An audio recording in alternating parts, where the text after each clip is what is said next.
Selamat datang kembali di Jinda Jun Channel bersama saya Junaidi dalam seri pembelajaran database atau sistem basis data. Guys, kali ini saya masih melanjutkan materi saya sebelumnya tentang key pada database. Oke. Yang kali ini mau saya bahas adalah tentang secondary key gitu ya. Kalau sebelumnya kan saya bahas super key. Oke, kalau teman-teman belum tonton silahkan tonton gitu ya. Nah, sebelumnya lagi saya bahas itu kandidat key, primary key, alternative key. Kalau teman-teman belum tonton silahkan tonton gitu ya. Karena kali ini yang saya bahas secondary key. Tetapi saya akan sebut-sebut apa itu primary key, alternate key dan sebagainya. Oke. Guys, langsung aja kita lihat ke layar. Data yang saya gunakan masih sama dengan data yang kemarin pada saat saya jelaskan super key, guys. Cuma bedanya yang data kali ini saya tambahkan kolom NIM gitu ya. Oke. Teman-teman yang kolom ini teman-teman abaikan saja dulu ya, biar teman-teman bisa fokus. Teman-teman perhatikan kolom ini. Oke. Yang saya sorot ini ya. Oke, yang warna hijau. Oke. Nah, yaudah saya samain dulu guys. Ini warnanya biar sama ya, biar sama dengan di atas. Oke, dah. Nah, ini adalah satu contoh tabel mahasiswa teman-teman gitu ya.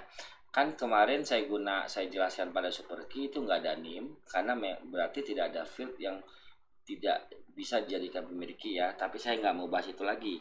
Kalau teman-teman mau penjelasan lebih lanjut, tonton aja video saya yang sebelumnya tentang super key. Tetapi ini saya mau bilang bahwa ini adalah tabel data mahasiswa teman-teman, di mana yang menjadi primary key adalah NIM. Betul ya? Nah, ini NIM. Oke. 2020-0001. Ah, itu NIM-nya si Junaidi. Ada lagi Junaidi kedua, tapi NIM-nya beda. Gitu ya. Karena ini memang orang yang berbeda. Nah, kalau teman-teman perhatikan dari sini sampai sini, ini unik guys, gitu ya. Karena dia primary key. Saya tandain dia sebagai primary key. Kita singkat PK guys, gitulah. Nah, lalu di mana secondary key-nya gitu ya. Oke. Pada tahapan ini di tabel mahasiswa ini kita akan menggunakan NIM sebagai primary key. Nah, biasanya kalau teman-teman pernah terlibat dalam pembuatan tabel secara langsung, baik di Access, baik di SQL Server atau di MySQL atau Oracle atau sebagainya lah gitu ya. Pada saat teman-teman membuat tabel, teman-teman akan ditawarkan apakah field ini auto increment atau tidak gitu. Jadi ada centang checklist untuk menandakan dia sebagai auto increment gitu ya. Ini saya buka aja. Oke. Yaitu nomor urut. Kalau tadi teman-teman lihat di sini kan saya tidak punya nomor urut ya guys. Lalu dibuatlah satu nomor urut khusus sebagai field gitu ya. Dan dia sifatnya auto increment. Nah, kalau teman-teman checklist auto increment berarti dia number tipe datanya. Oke. Apa itu tipe data nanti saya bahas lah gitu ya. Intinya begini, auto increment itu adalah setiap ada penambahan baris data baru, maka dia akan diberi sebuah nomor baru dengan urut gitu ya. Kalau sebelumnya ada 5 data lalu bertambah data ke-6, maka nomor urutnya menjadi 7 ke-6. Sebelumnya 5, teman-teman tambah data yang ke-6 maka diberi nomor urut 6, 7, 8 dan seterusnya. Dan nomor itu tidak akan dicetak, dikeluarkan 2 kali ketika dia sudah pernah keluar gitu ya. Nah, berarti tipe data auto increment ini kan bisa kita bilang sebagai unik gitu ya. Karena memang ketika teman-teman checklist auto increment maka dia unik gitu. Oke. Nah, artinya karena keunikan tipe data yang dikeluarkan, pastinya dia sebenarnya layak untuk menjadi sebuah primary key. Tetapi kita tidak jadikan dia sebagai primary key. Buktinya di sini gitu ya.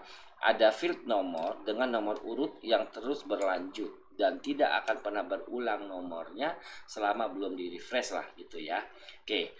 Tetapi kita tidak pilih dia sebagai primary key, kita lebih memilih menambahkan field baru yang namanya NIM untuk dijadikan primary key. gitu ya. Kenapa? Karena tipe data auto increment walaupun unik tetapi dia tidak memiliki arti gitu. Maksudnya dia memiliki arti apa ya? Iya, dia langsung nomor saja gitu. Kalau di tabel mahasiswa teman-teman ada tipe data auto increment, maka nomornya seperti ini. Nah, kalau di tabel ini nih mahasiswa nih, teman-teman buat lagi auto increment, nomornya pun sama seperti ini. Berarti kan antar tabel, kalau yang auto increment teman-teman jadikan primary key, maka dia tidak ada pembeda key antara tabel satu dengan tabel yang lain. Itulah alasannya kenapa auto increment tidak dijadikan sebagai primary key. Walaupun dia bisa dijadikan primary key karena keunikannya gitu ya. Saya pun tidak menyarankan tipe data auto increment menjadi primary key. Tetapi Anda buat unik itu boleh gitu ya. Auto increment. Nah, biasanya auto increment ini tujuannya untuk pengambilan data saja gitu. Jadi artinya ketika teman-teman mau mengambil ini nih mahasiswa namanya Ata ya, yang lahir di Padang, tinggal Jakarta Selatan, teman-teman bisa panggil dengan nomor NIM-nya atau teman-teman bisa panggil dengan nomor urutnya begitu. Sama saja, teman-teman panggil sorot nomor urutnya keluar data yang sama dengan ketika teman-teman panggil NIM-nya gitu. Oke. Tetapi auto increment ini bukan primary key, tetapi NIM yang primary key. Maka posisi nomor pada ini yang auto increment ini kita sebut sebagai secondary key gitu. Secondary key. Oke, ya saya singkat SK aja ya, secondary key gitu. Namanya juga secondary key, kunci kedua gitu. Kalau primary key kan kunci utama, kalau secondary key itu kunci kedua gitu ya. Jadi untuk mengambil data mahasiswa yang namanya Ata ini, nih, yang ini nih, oke, teman-teman bisa panggil melalui NIM-nya atau teman-teman bisa panggil melalui nomor urut barisnya gitu. Oke.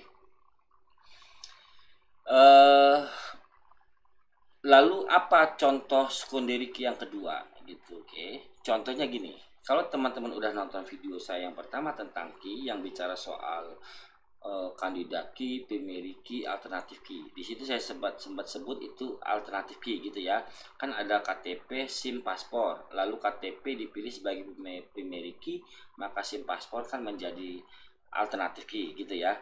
Nah, pada tahapan tabel mahasiswa ini kita tidak ada nomor, tidak ada KTP tidak kita jadikan sebagai primary key, SIM juga enggak gitu ya. Justru kita memilih field baru untuk jadikan primary key yang namanya NIM gitu ya. Oke, tetapi nomor KTP-nya tetap kita masukkan guys sebagai identitas kependudukan mahasiswa gitu. Nah, KTP tidak kita jadikan sebagai primary key. Nah, posisi KTP ini kan sebenarnya alternatif key. Betul ya? Oke, jadi KTP ini bisa dijadikan alternatif key, bisa juga kita sebut sebagai secondary key gitu, karena kunci kedua. Secondary key itu sifatnya harus unik juga, sama seperti saya bilang nomor ini kan secondary key karena sifatnya yang unik. KTP ini pun sifatnya unik, bisa teman-teman jadikan secondary key. Oke, tapi umumnya orang akan bilang bahwa ini yang auto increment ini sebagai sebuah secondary key gitu. Nah, atau pendekatannya begini juga, pada saat teman-teman membaca ingin mengambil sebuah data gitu ya, karena memang secondary key ini diperuntukkan untuk mengambil data gitu. Oke. Jadi ibaratnya gini, ketika teman-teman kursornya ada di baris ke-10, nah untuk mengambil data di baris ke-10 itu, teman-teman nggak perlu sebut NIM-nya, tapi teman-teman bilang ambil data pada posisi baris aktif gitu ya. Nah posisi baris aktif inilah yang diambil gitu kan. Nah itu yang kita sebut mengambil data gitu ya. Atau teman-teman bisa bilang beginilah, pendekatannya ya, saya kasih perumpamaan aja. Kalau teman-teman udah paham perintah query, misalnya ini kan tabel mahasiswa, lalu teman-teman ingin mengambil data mahasiswa yang tinggalnya di Kota Tangerang gitu ya. Tetapi ini tidak menjadi Kota Tangerang ada sebagai field biasa teman-teman gitu. Tetapi pada saat teman-teman mengambil data, perintahnya kan begini, select bintang from mahasiswa where kota tinggal sama dengan kota Tangerang, kan gitu ya. Nah, pada posisi penyebutan itu kota tinggal sama dengan kota Tangerang. Nah, kota tinggalnya ini kita bisa bilang itu sebagai sebuah secondary key karena tujuannya untuk mengambil sebuah data gitu. Jadi begini nih, kalau kita bilang kota tinggal, lalu kita pilih kota Tangerang, nah gitu kan. Nah ini perintahnya select bintang from mahasiswa where kota tinggal sama dengan kota Tangerang. Ketika teman-teman klik, muncullah 3 data mahasiswa. Nah semuanya kita ambil gitu ya. Nah pada saat kita bicara where kota tinggal sama dengan kota Tangerang, di situ juga kita bilang bahwa itu sebuah secondary key pada tahapan pengambilan data. Tetapi tidak secara spesifik kita jadikan sebuah field pada sebuah tabel gitu. Jadi bisa kita bilang di sini adalah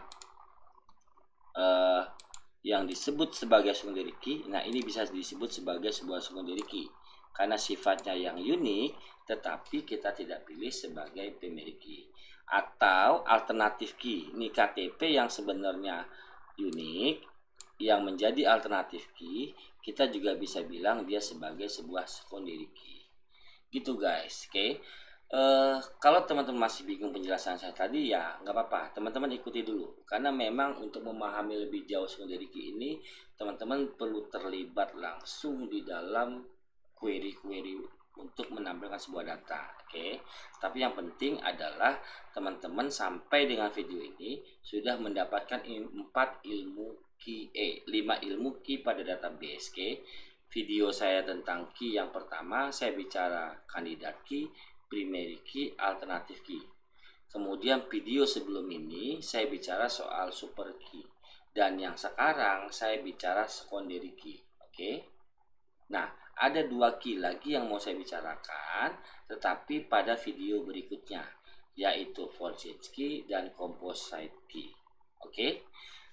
Terima kasih teman-teman, semoga materi ini bermanfaat untuk menambah wawasan kita bersama.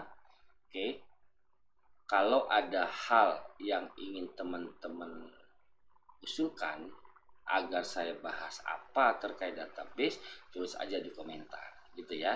Kalau teman-teman merasa video ini bermanfaat, ya nggak ada salahnya teman-teman subscribe, like, dan share agar orang merasakan manfaat yang sama. Oke, Jin dan Jun Channel mohon pamit.